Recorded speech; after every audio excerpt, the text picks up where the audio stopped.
Hey YouTubers, it's me Wes, and this is Amputee Question and Answer Episode 9. Let's get right on to the questions. First question.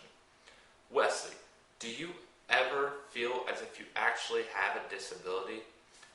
For the most part, no, but the only times I do is whenever my leg really will get tired and I know I can't walk a really far distance, or standing like on two legs for a really long time becomes hard because my good leg starts to hurt while my other leg doesn't feel anything. But for the most part, I don't really ever feel as though I have a disability. Good question. Do you look at your prosthesis as an extension or more as an add-on quality of yourself? Well, I believe that at this point in time, my prosthesis is like an extension of myself. It's who I am now. I am an amputee, and it's just who I am now. It's not just something added on to who I am. It's part of me now. Next question. What is the most inspirational / proudest moment of your life since your amputation? That would have to be me getting up and skiing again at the end of that same year on December 31st, 2009. It had been less than a year after my accident, which I lost my leg skiing.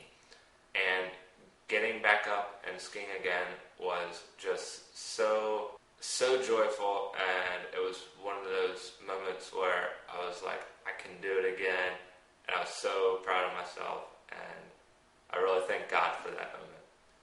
Next question. Have you noticed a big difference in the development of prosthetics since your accident / amputation?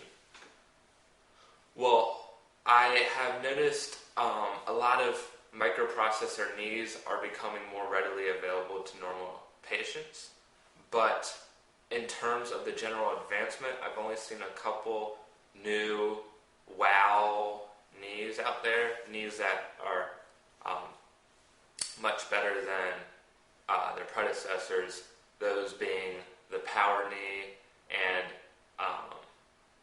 this new C-Late. It's only available to military. But in arm prosthetics, there's been a lot of advancements and a lot more sensor-based arm prosthetics where you can move all the different parts of the arm by flexing your muscles, which is really cool. Next question. Have I been or am I currently in any case study for research of prosthetics, etc.? I got to test out the Rio knee, the new Rio knee, before it was available to the average consumer. Was one of the first people in the U.S. to test it out, and that was pretty cool. Next question. Wesley, do you ever feel discriminated because of your leg?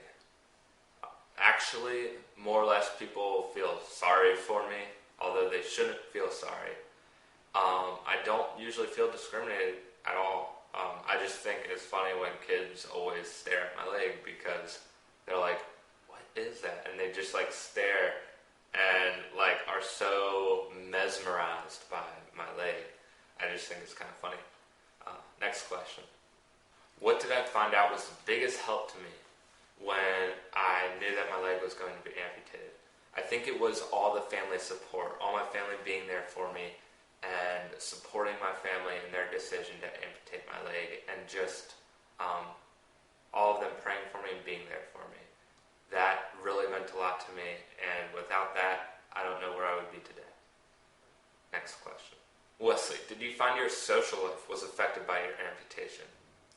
I believe my social life was affected, not in a bad way, not like no one socialized with me anymore, but more people knew who I was than I knew who they were.